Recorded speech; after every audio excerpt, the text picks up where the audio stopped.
네, 오늘 성경 말씀 보시겠습니다. 요한복음 1장 14절 말씀입니다. 말씀이 육신이 되어 우리 가운데 거하심에 우리가 그의 영광을 보니 아버지의 독생자의 영광이요 은혜와 진리가 충만하더라. 아멘. 네, 오늘 말씀이 육신이 되어 말씀이 육신이 되어 이런 제목으로 하나님 말씀 증거하겠습니다. 오늘 성경 말씀은 어제에 이어서 요한복음 1장 14절 말씀으로 은혜를 나누기 원합니다.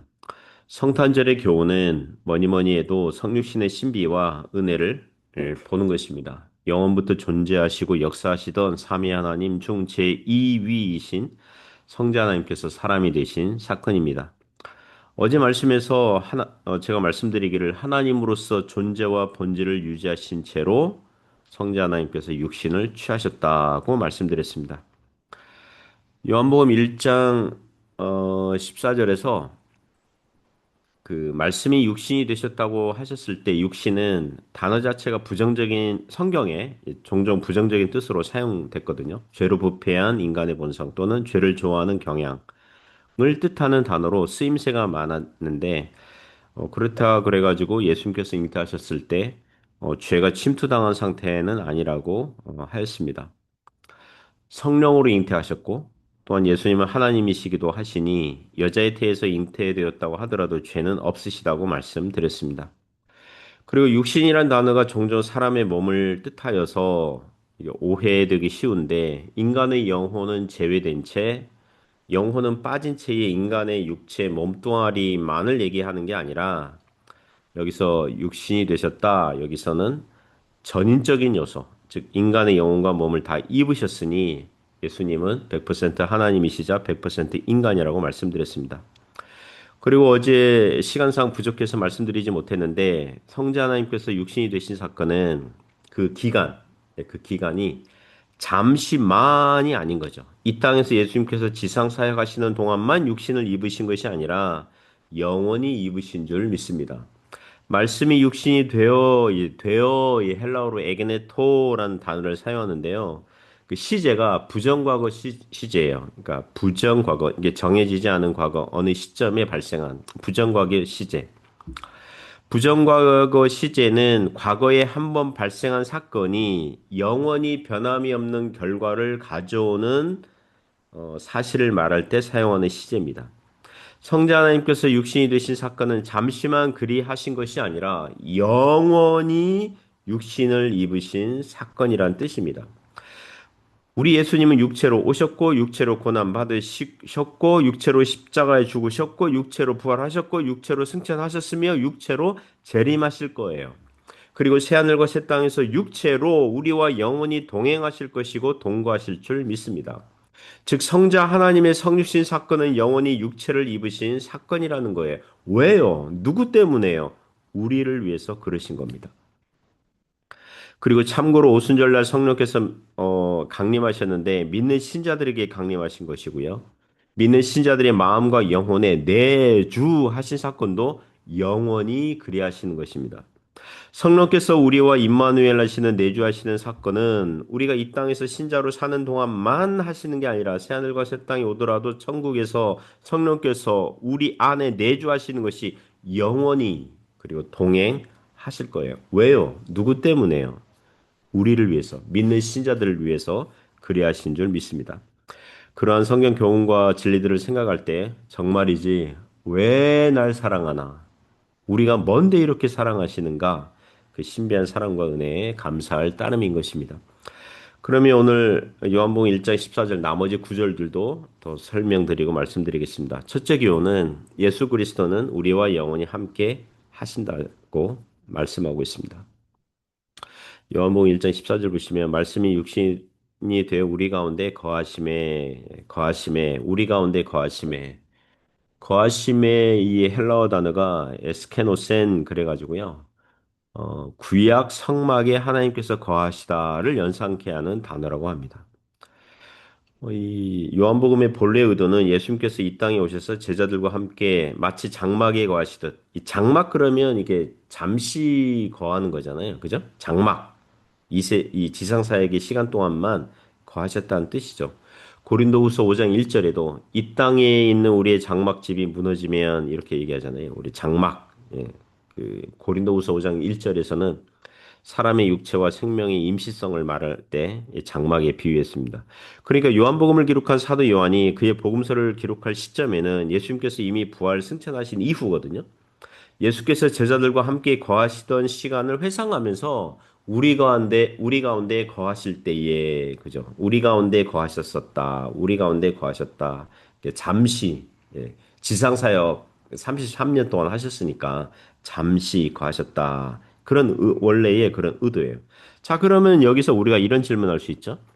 그러면 지금 현재 시점에서 예수님은 우리 가운데 거하시지 못하십니까? 예수님은 우리 가운데 거하시지 않습니까? 그러면 지금 현재 시간에는 거하시지 않습니까? 이런 질문 바로 해야 됩니다. 예와 아니오로 대답할 수 있습니다. 먼저 아니오, 아니오는 예수님의 인성으로는 예수님의 육신으로는 하늘에 계시니 지금 하늘 보좌에 계시니 우리와 함께 거하실 수 없습니다. 인성으로는 육체로는 예수님의 육체로는 우리와 함께 거하실 수 없죠. 보이지 않잖아요, 그죠? 우리가 최근에 금요일에 하이델베르그 요리문답 배울 때 지금 성찬에 대해서 배우고 있지 않습니까? 천주교에서 성찬에 사용하는 떡과 포도주가 사제들이 기도한 후에는 겉모양은 떡과 포도주 모양과 맛을 유지하지만 그 본질과 실체는 문자적으로 예수님의 살과 피로 바뀐다고 주장하거든요. 그런 교훈이 예수님의 인성, 예수님의 이 육체에 대한 이해와 교훈을 혼란스럽게 만드는 비성경적인 교훈이죠. 아무리 그들이 그와 같이 주장해도 예수님의 육신은 예수님의 인성은 어디에 계세요? 하늘에 계세요, 지금. 이 땅에 아직 재림하시지 않으셨으니 예수님의 육신으로는 우리와 거하실 수 없죠. 그래서 현재 예수님은 우리와 함께 거하시지 않습니까? 거하십니까? 우리와 함께 거하십니까? 아니요. 인성으로는 아니요. 그러나 신성으로는 예라고 할 수 있습니다. 예수님의 신성으로는 하나님의 속성이 뭐예요? 편재하시고 어디에나 계시고 영원하시고 무한하신 하나님의 속성으로는 얼마든지 우리와 함께 거하실 수 있다는 것입니다. 그래서 마태복음 28장 20절에 예수님께서 제자들을 떠나시면서 이런 말씀하셨잖아요. 볼지어다 내가 세상 끝날까지 너희와 항상 함께 있으리라. 이 약속이 변함없는 사실이며 가능할 수 있는 말씀인 거죠. 왜냐하면 예수님의 신성으로는 얼마든지 우리와 함께 하실 수 있는 거거든요. 영적으로 얼마든지 함께 하시고 은혜를 베푸실 수 있는 것입니다. 그리고 성령께서 수시로 믿는 신자들에게 예수님의 교훈을 깨닫게 해주시고 알게 해주시고 교훈하심으로 신자들로 하여금 말씀과 진리 안에 머물게 하시는 중이시니 우리 예수님께서 우리 마음에 계신다. 우리와 함께 영원히 동행하신다. 이렇게 고백할 수 있는 줄 믿습니다. 두 번째 교훈은 예수 그리스도는 하나님의 독생자시라는 거죠. 요한복음 1장 14절 보시면 말씀이 육신이 되어 우리 가운데 거하시면 우리가 그의 영광을 보니 아버지의 독생자의 영광이요. 아버지의 독생자의 영광이요. 독생자 여기 헬라어로 모노게노스라는 단어를 사용하는데요. 공교롭게도 이 독생자 이 단어는 사도 요한만 써요. 요한복음에서 3번, 3번, 요한일서에서 1번 이렇게 사용하거든요. 독생자 뜻이 뭐냐면 하나밖에 없는 독자를 강조하는 거죠. 하나밖에 없는 독자. 유일한 외아들, 맏아들, 유일한 아들. 하나밖에 없는 독자. 여기서 목사님 우리도 하나님의 자녀들이잖아요. 우리는 양자, 입양된 예수님은 친아들, 유일한 친아들. 우리는 입양된 그 자녀들. 이렇게 말씀하고 있습니다.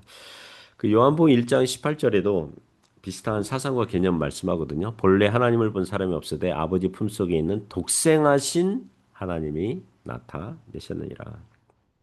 아버지 품속에 있다. 그만큼 아버지가 아들을 사랑하시는 그죠? 그만큼 하나님 아버지가 사랑하시는 그리고 하나님 아버지와 닮은 빼닮은 유일하신 분 이런 사상과 개념을 우리에게 알려주고 있다는 것입니다. 그러니까 하나님 아버지께서 우리를 위해서 보내신 성자 하나님 예수 그리스도는 어, 왜 이런 말씀하시냐면 독생자 이런 개념을 말씀하시냐면 그러니까 삼위일체 그러니까 초월적인 신들이 자기들끼리 냉담하고 냉정한 계획을 하신 게 아니라는 거죠. 얼음같이 차갑고 사랑과 정이 끼어들 여지가 없는 신들의 뭐 결정으로 이루어진 그 무엇 그게 아니라는 거예요. 예수님은 아버지의 독생자이신데 아버지 품속에 있으실 만큼 아버지께서 사랑하시는 또 아버지를 빼다 닮은 그런 분이신데 우리를 구원하시기 위해서 내어 주셨다는 거예요. 보내 주셨다는 거예요. 그 제가 CBS 기독교 방송 간증 프로그램 새롭게 왔어서 종종 보거든요. 거기 보면 많은 신자들이 어릴 적에 부모로부터 많은 학대와 과도한 언어 폭력과 또 체벌을 받은 가슴 아픈 그 과거 이야기들을 해요. 더 심한 경우는 어릴 적에 부모가 이혼을 해서 이제 뭐 엄마가 떠나거나 아빠가 떠나거나 그래서 한편 편부모에서 자라니까 또 그 편부모는 또그 뭡니까? 일을 해야 되니까 잘 제대로 돌보지 못하잖아요. 그러니까 할아버지나 할머니가 키우고 뭐 이런 그런 부모들 그러니까 어린 자녀를 떠나버린 부모들 이야기 듣거든요. 그러니까 부모 준비가 안 된 사람들이 많다. 이걸 깨닫기도 하고 그리고 아마도 그 부모들은 윗세대로부터 부모 역할에 대해서 배운 것이 없었을 수 있죠. 아무튼 대부분의 부모들은 자기 자녀들을 사랑하는데 어떤 부모들은 냉정하게 자기 자식을 버리고 떠나는 사람들이 있더라는 것입니다. 제가 이런 예를 들은 이유는 그와 같이 성부 하나님께서 성자 하나님을 이 세상에 보내실 때 냉정하거나 냉담하게 뭐라 그럴까요? 이렇게 자녀를 버리는 심정으로 그런 사랑이 없는 그게 아니라는 거예요. 그게 아니라는 것입니다. 그 예전에 패션 오브 크라이스트라는 영화를 본 적이 있습니다. 이 영화는 좀 카톨릭 관점에서 좀 만든 영화죠. 예, 감독 자체가 카톨릭 신자라고 하더라고요. 그러니까 예수님의 고난을 고통에 과도하게 초점을 맞추는 바람에 예수님께서 당하신 고난이라기보다는 고통, 매를 맞고 채찍을 맞으시고 십자가에 못 박혀 죽으시는 장면을 영화 내내, 2시간 내내, 러닝 타임 내내 보여주죠.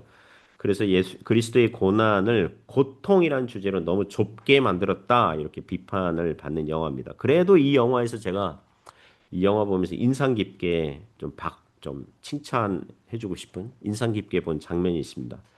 아마 이 영화 시나리오를 쓴 작가의 상상력에서 나온 것이겠지만 영화 말미에 예수님이 십자가에서 죽어가시는 그런 장면에서 그 카메라 앵글이 위에서 밑으로 그러니까 하늘에서 이 땅을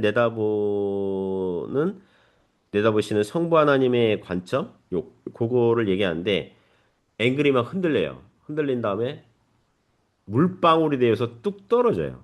그러니까 성부 하나님께서 예수님이 십자가에 죽으시는 장면 보면서 눈물을 흘리시는 그런 장면으로 이렇게 그걸 만들었더라고요. 그거 보면서 야, 그건 잘 만들었다. 아, 참 좋은 아이디어다. 우리 하나님의 인간의 감정과는 초월하고 계셔서 인간과 같지 않지만 인간의 감정과 같지 않지만 성경은 우리에게 뭘 보여주려고 하냐면 독생자 예수께서 십자가에서 고난받고 죽으실 때 마치 하나님은 인간처럼 눈물을 흘리시는 예, 그만큼 사랑하시는 아버지 품속에 있는 독생하신 하나님을 내어 주셨다는 것입니다. 그리스 로마 신화나 다른 어떤 그런 나라들 신화들 보면 신들이 하는 짓이 심술궂고 교활하고 인간을 속이고 비도덕적인 일들을 많이 하잖아요. 예. 인간보다 더 인간답지 않은 그런 이 그리스 로마 신화에 막 그런 거 있지 않습니까? 이 제우스 신도 자기 와이프 신 몰래 인간 여자들과 썸씽을 하고 그 자식들 만들어내고 또 이 헤라 여신은 막 질투하고 막 이런 하여튼 그런 그 신들의 그런 이미지를 그렇게 만들잖아요. 그리고 신들이 자기에게 정성 기울이지 아니하면 우리나라 같으면 이 조상신 개념이 후손들이 정성을 그 조상신에게 하지 않으면 벌을 내리는 그 신들이 인간들을 가만히 노려보다가 인간들이 하는 행동을 보고 두고 보다가 이제 자기에게 공을 들이지 아니하면 벌을 내리기로 벼르고 있는 그런 신들로 묘사하거든요. 그러나 성경의 하나님은 어떤 하나님이십니까? 먼저 사랑하시고 먼저 은혜를 베푸시고 먼저 당신의 독생자 하나밖에 없는 외아들을 주신 그런 분이신 것입니다. 그리고 오늘 말씀에서 그리스도를 하나님의 독생자의 영광 받다 그러는데 영광, 독생자의 영광이요. 독생자만이 보여주실 수 있는 영광을 제자들이 봤다는 거죠. 물론 제자들 중에서 베드로와 요한과 야고보가 마태복음 17장에서 변화산에서 영광스럽게 변하신 그리스도를 봤지만 여기서 말씀하시는 것은 그 특정한 사건만을 말하는 게 아니라 그리스도의 지상 사역 하시는 동안 내내 제자들이 봤던 것은 하나님의 독생자만이 하나님의 아들만이 보여주실 수 있는 영광을 봤다는 거죠. 그와 같은 말씀 해요. 요한복음 8장 19절 보시면 이에 그들이 묻되 유대인들이 묻는 거죠. 네 아버지가 어디 있느냐?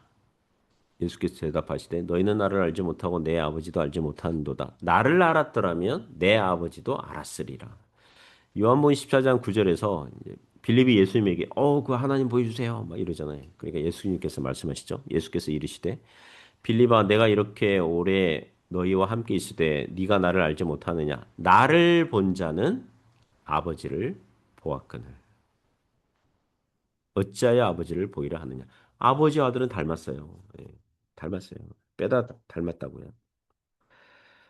나를 본 자는 아버지를 보았거늘 본래 하나님을 본 사람이 없으되 그러나 그리스도를 본 자는 그리스도를 만난 자는 그리스도를 믿는 자는 하나님을 본 자요 하나님을 만난 자요 하나님을 아는 자라고 할 수 있는 것입니다. 그러므로 사랑하는 성도 여러분 오늘 성탄절인데요. 성탄절 시즌 맞이해서 더욱 주님의 영광을 보며 주님의 임재하심과 동행하심을 누리는 저와 여러분 되시기를 주님의 이름으로 축복합니다.